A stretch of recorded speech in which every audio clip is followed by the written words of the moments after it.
ವಾಸುದೇವ, ಯಾರಿಗೂ ಶಾಶ್ವತವಲ್ಲ ಈ ಭೂಮಿ, ಯಾರಿಗೂ ಶಾಶ್ವತವಾದ್ದಲ್ಲ. ಎಂದಾದರೂ ಎಲ್ಲರೂ ಬಿಟ್ಟು ಹೋಗಲೇಬೇಕು. ಮುನ್ನ ಶತಕೋಟಿ ರಾಯರಾಳಿದರಿ ನೆಲವ ತಾನು ತನ್ನದೆಂದು ಶಾಸನ ಹೊರಿಸಿದ್ರು, ಬೋರ್ಡ್ ಹೊರಸಾಕಿದ್ರು, ಕಲ್ಲಲ್ಲಿ ಕೆತ್ತಿಸಿದ್ರು, ಯಾರೂ ಬದುಕಲಿಲ್ಲ. ಎಲ್ಲರೂ ಬಿಟ್ಟು ಹೋಗಿದ್ದಾರೆ. ಇಂತಹ ಅಶಾಶ್ವತವಾದ ಭೂಮಿ ಆಸೆಗೋಸ್ಕರ ನಮ್ಮ ಕೈಯಲ್ಲಿ ಎಂತೆಂತಹ ಪಾಪ ಕಾರ್ಯವನ್ನು ಮಾಡಿಸ್ಬಿಟ್ಟೆ ಕೃಷ್ಣ. ಏಕೆ ವಾಸುದೇವ? ಒಡ ಹುಟ್ಟಿದ ಕರ್ಣನೆನಲಿಲ್ಲ,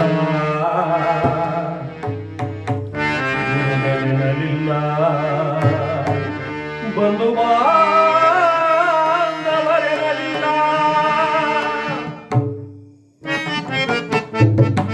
ಎಲ್ಲರನ್ನು ಕೊಲ್ಲಿಸ್ಬಿಟ್ಟು ನಮ್ಮ ಕಡೆ ಯಾರು ಬದುಕಿದ್ದಾವೆಲ್ಲ ಪ್ರಾಣ ಬಿಟ್ಟಿದ್ದಾರೆ ಒಂದು ಸಹ ನೋಡ್ಕೊಂಡು ಬರೋಣ ನಡೆ ಕೃಷ್ಣ ಅಂತ ಹೇಳಿ ಒಂದು ಕೊಳ್ಳಿಯ ಬೆಳಕನ್ನು ಹಚ್ಚಿಕೊಂಡು ಬೆಂಗಾವಲಿಗಾಗಿ ಭೀಮಾರ್ಜುನಾದಿಗಳನ್ನು ಕರ್ಕೊಂಡು ಧರ್ಮರಾಯ ಕೃಷ್ಣ ಪರಮಾತ್ಮನ ಜೊತೆಯಲ್ಲಿ ಮಹಾಭಾರತ ಕುರುಕ್ಷೇತ್ರ ಯುದ್ಧ ನಡೆದಂತಹ ಜಾಗಕ್ಕೆ, ಆ ರಣರಂಗಕ್ಕೆ ಬತ್ತಂತೆ ಎಡದ ರಾಶಿಗಳು ಬೆಟ್ಟದಾಕಾರವಾಗಿ ಬಿದ್ದಿವೆ. ರಕ್ತದ ಕೋಡಿ ಹರಿದು ಹೋಗ್ತಾ ಇದೆ. ಹದ್ದು ಕಾಗೆ ಮೃಗ ಪಕ್ಷಿಗಳೆಲ್ಲ ಆ ಸತ್ತಂತ ಹೆಣದ ಮಾಂಸವನ್ನು ಕಿತ್ತು ತಿನ್ನುವುದಕ್ಕೆ ಗುಂಪು ಗುಂಪಾಗಿವೆ. ಭೂತ ಪ್ರೇತಗಳು ಕೇಳಿತಾ ಇವೆ. ಆ ಹೆಣದ ರಾಶಿಗೆ ಮಧ್ಯದಲ್ಲಿ ಕರೆದುಕೊಂಡು ಹೋಗಿ ಪರಮಾತ್ಮ ನಿಲ್ಲಿಸ್ತಾ ಧರ್ಮರಾಯರನ್ನ. ಧರ್ಮರಾಯರು ಸುತ್ತಲೂ ನೋಡುತ್ತಾರೆ.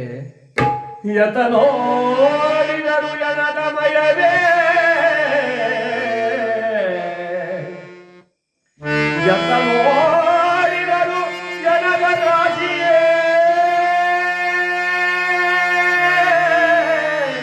ಕೃಷ್ಣ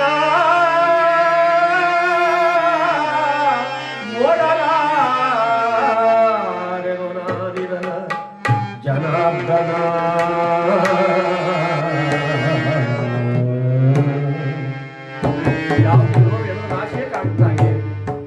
ನೋಡಲಾರೆ ಕೃಷ್ಣ, ನೋಡಲಾರೆ.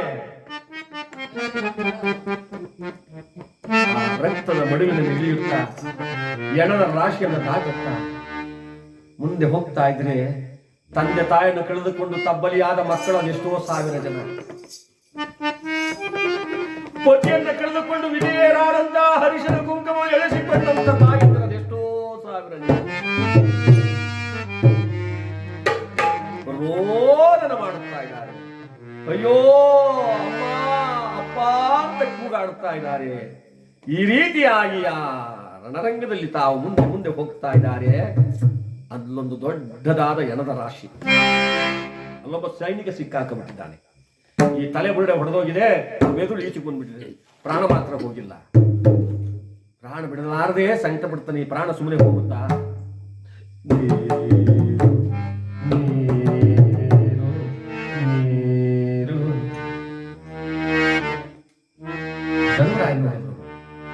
ಭೀಮಸೇನ ಯಾರೋ ನೀರು ನೀರು ಅಂತ ಇದ್ದಾರಪ್ಪ, ನೋಡಿ ಯಾರವರು? ನಾ ಯಾರೋ ಸೈನಿಕ ಎಣದ ರಾಶಿಗಳ ಮಧ್ಯದ ಸಿಕ್ಕಾಕಿಬಿಟ್ಟಿದ್ದಾನೆ. ಪ್ರಾಣ ಬಿಡಲಾರದೆ ನೀರು ನೀರು ಅಂತ ಕೊರಗ್ತಾ ಇದ್ದಾನೆ. ಅಯ್ಯೋ ಪಾಪ, ಅವನ ಪ್ರಾಣ ಉಳಿಸಬೇಕಾದ ನಮ್ಮ ಕರ್ತವ್ಯ. ಮನುಷ್ಯ ಬದುಕಿರುವಾಗ ಪರೋಪಕಾರಂ ಇದಂ ಶರೀರಂ, ಬೇರೆಯವರು ಸಹಾಯ ಮಾಡಬೇಕು, ಬೇರೆಯವರಿಗೆ ಕೈಲಾದಷ್ಟು ಹಸ್ತವನ್ನು ನಾವು ಚಾಚಬೇಕು. ಅವನ ಪ್ರಾಣ ಉಳಿಸಿ ನಮ್ಮ ಪುಣ್ಯ ಬರುತ್ತೆ. ಬೇಗ ಹೋಗಿ ಭೀಮಸೇನ ಅಂದ್ರು. ಯಾರೋ ದುರ್ಗಾಯರು ಭೀಮಸೇನ ಅಗ್ರಜ, ಈ ಕತ್ತಲೆಯಲ್ಲಿ ನಾನು ಜಲವನ್ನು ಎಲ್ಲಿ ಹುಡುಕಿಕೊಂಡು ಹೋಗ್ಲಿ? ಒಂದು ವೇಳೆ ಜಲವನ್ನು ತಂದು ತರ್ತೀನಿ ಇಟ್ಕೋ, ಆ ಕೌರವನ ಕಡೆಯ ಸೈನಿಕನಾದ್ರೆ ನಾನವನಿಗೆ ಜಲಪಾನ ಮಾಡಿಸಬೇಕೆ? ಸಾಧ್ಯವಿಲ್ಲ. ಜಗತ್ತನೇ ಧರ್ಮರಾಯ.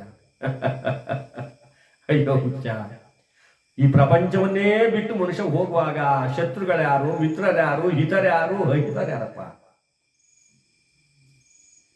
ಎಂತಹ ಕ್ರೂರಿ ಆಗ್ತಕ್ಕಂಥ ವೈರಿ ಪ್ರಾಣ ಬಿಟ್ಟರು ಕೂಡ ಒಂದು ಸೌದೆ ಕಡ್ಡಿಯಾಗಿ ಬರ್ತೀನಿ ಅಂತ ಹೋಗ್ತಾರೆ ಇವತ್ತು ಕೂಡ ಜನ. ಇವತ್ತಿಗೆ ಅವನ ನನ್ನ ಋಣ ತೀರೋಯಿತು ಅಂತ. ಅವನೆಂತಹ ವೈರಿ ಆಗಿರಲಿ, ಅವತ್ತು ದಿವಸ ಆ ಸೂಟಕವನ್ನು ಕಳೆಯೋದಕ್ಕೆ ತಾನು ಮುಂದಾಗಿ ನಿಂತ್ಕೋತಾನೆ.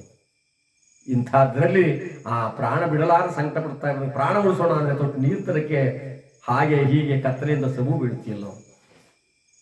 ಭೀಮಸೇನ, ನಾನೊಂದು ಮಾತನ್ನು ಕೇಳ್ತೀನಿ, ನೀನು ಅರ್ಥ ಮಾಡ್ಕೋ. ಸಲಹಿ ದೊಡೆಯನ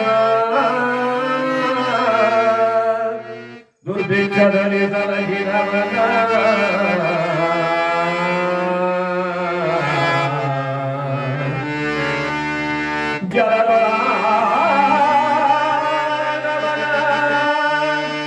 ಉರಿಯೊಳಗೆ ಪರಿಹರಿಸಿದವನ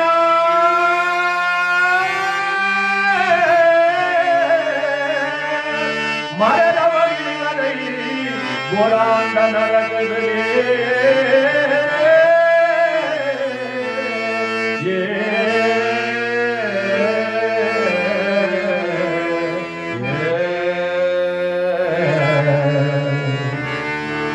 ಸಲಹಿದೊಡೆಯನನ್ನ ಚಿಕ್ಕನಿಂದ ತಿಕ ತೊಳೆದು ಮುಖ ತೊಳೆದು ಬಣ್ಣೆ ಒರೆಸಿ ಬಟ್ಟೆ ಇಕ್ಕಿ ಜೋಪಾನ ಮಾಡಿ ಕಷ್ಟ ಸುಖ ದುಃಖ ಎಲ್ಲವನ್ನ ನಿವಾರಣೆ ಮಾಡ್ಕೊಂಡು ಬಂದಿರ್ತಕ್ಕಂಥ ಪುಣ್ಯಾತ್ಮನನ್ನ ಈ ಪ್ರಪಂಚದಲ್ಲಿ ಯಾವನು ಮರೆತು ಬಿಡ್ತಾನೋ ಅವನು ರೌರವ ನರಕವನ್ನು ಅನುಭವಿಸ್ಬೇಕಾಗುತ್ತೆ ಭೀಮ.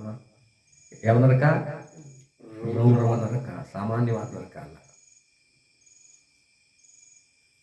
ಸಲಹಿದೊಡೆಯನನ್ನ ದುರ್ಭಿಕ್ಷದಲ್ಲಿ ಸಲಹಿದವನನ್ನ ಈ ಪ್ರಪಂಚ ಅನ್ನವೇ ಇಲ್ಲದೆ ಬರಗಾಲ ಬಂದಾಗ, ಗಿಡ ಮರಗಳಲ್ಲಿದ್ದ ಎಲೆಗಳೆಲ್ಲ ಉದುರೋದಾಗ, ಕೆರೆ ಕೆಟ್ಟೆಗಳೆಲ್ಲ ಬಿರುಕು ಬಿಟ್ಟು ತೊಟ್ಟು ನೀರಿಲ್ಲದಂತಹದಾಗ, ತಿನ್ನುವ ತುತ್ತನ್ನಕ್ಕೆ ಆಹಾಕಾರವಾದಾಗ, ತಾನು ತಿನ್ನುವ ಅನ್ನವನ್ನ ಮಕ್ಕಳು ಕೊಟ್ಟು ನಾನು ಯಾವತ್ತಾದ್ರೂ ಬಿದ್ದೋಗಬಾರ್ದು, ನನ್ನ ಮಕ್ಕಳು ಉಳ್ಕೊಳ್ಳಿ, ನನ್ನ ವಂಶ ಬೆಳೀಲಿ, ನನ್ನ ಮನೆ ಬೆಳೀಲಿ ಅಂತ ಯಾವ ಪುಣ್ಯಾತ್ಮ ತಾನು ಕೊಟ್ಟು ಸಾಕಿರ್ತಾನೋ ಅಂಥವನ್ನ ಉರಿಯೊಳಗೆ ಪರಿಹರಿಸಿದವನನ್ನ ಬೆಂಕಿ ಅಕಸ್ಮಾತ್ ಆಗಿ ಬೆಂಕಿ ಹತ್ತಿ ದಗದಗ ಉರಿತಾ ಇರುವಾಗ ಆ ಉರಿಯೊಳಗೆ ಸಿಕ್ಕಾಕೊಂಡು ಈಚೆಗೂ ಬರಕ್ಕಾಗದೆ, ಬದುಕಕ್ಕೂ ಆಗದೆ, ಸಾಯಕ್ಕೂ ಆಗದೆ ನಲ್ಲಾಡ್ತಾ ಇರ್ತಾನೆ ಮನುಷ್ಯ. ಅಂತ ಆ ಸಮಯದಲ್ಲಿ ನನ್ನ ಪ್ರಾಣ ಹೋದ್ರು ಸರಿ, ಅವನ ಪ್ರಾಣ ಉಳಿಸ್ಬೇಕು ಅಂತ ಹೇಳಿ ಆ ಬೆಂಕಿಗೆ ಹಾರಿ ಅವನ ಈಚೆಗೆ ಎಳ್ಕೊಂಡ್ಬಂದು ಉಳಿಸಿದ್ನಲ್ಲ ಅಂತ ಪುಣ್ಯಾತ್ಮನನ್ನ. ಜಲದೊಳಗೆ ಮುಳುಗಿದವನನ್ನ, ಜಲದೊಳಗೆ ಮುಳುಗಿದಂತ ವ್ಯಕ್ತಿಯನ್ನ ಪ್ರಾಣವನ್ನು ಕಾಪಾಡಿದಂತ ಪುಣ್ಯಾತ್ಮನನ್ನ